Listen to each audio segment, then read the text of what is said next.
আমাকে কিন্তু আপনারা জিজ্ঞেস করবেন না যে এই মশলা চিড়েটা কদিনের জন্য স্টোর করতে পারবো, কারণ আমার ঘরে দুদিনই শুধু থাকে, তারপরে আর থাকে না। যদি থাকে না তাহলে কি আর স্টোর করব বলুন তো। তো চলুন বন্ধুরা, আজকে আমি এই সুস্বাদু মশলা চিড়ের রেসিপিটা আপনাদের সাথে শেয়ার করি।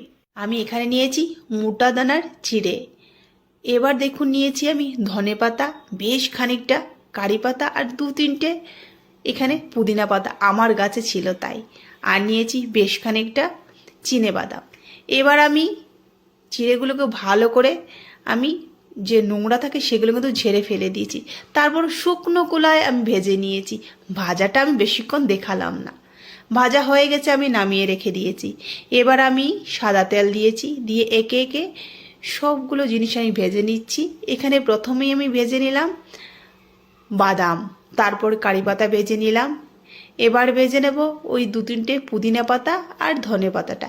কিন্তু এই পাতাটা কিন্তু জল একদম রাখবেন না, ভালো করে জলটা শুকিয়ে নেবেন। আর দু তিনটেই কাঁচা লঙ্কা ভেজে নিলাম। এবার আমি একটা মিক্সিং জারে সবগুলো নিয়ে নিলাম, নিয়ে আমি পেস্ট বানিয়ে দিচ্ছি। যতটুক হবে ততখানি যথেষ্ট, এত মিহি পেস্ট করার কোনো দরকার নেই। আর পেস্টটা হয়ে গেছে, রেখে দিয়েছি।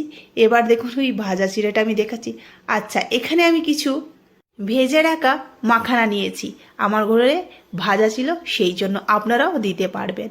এবার আমি বাদাম দিয়ে দিয়েছি, বিট নুন দিয়েছি, আর দিয়েছি চাট মশলা দিয়ে ভালো করে আমি এখানে প্রথমে মিশিয়ে নিচ্ছি।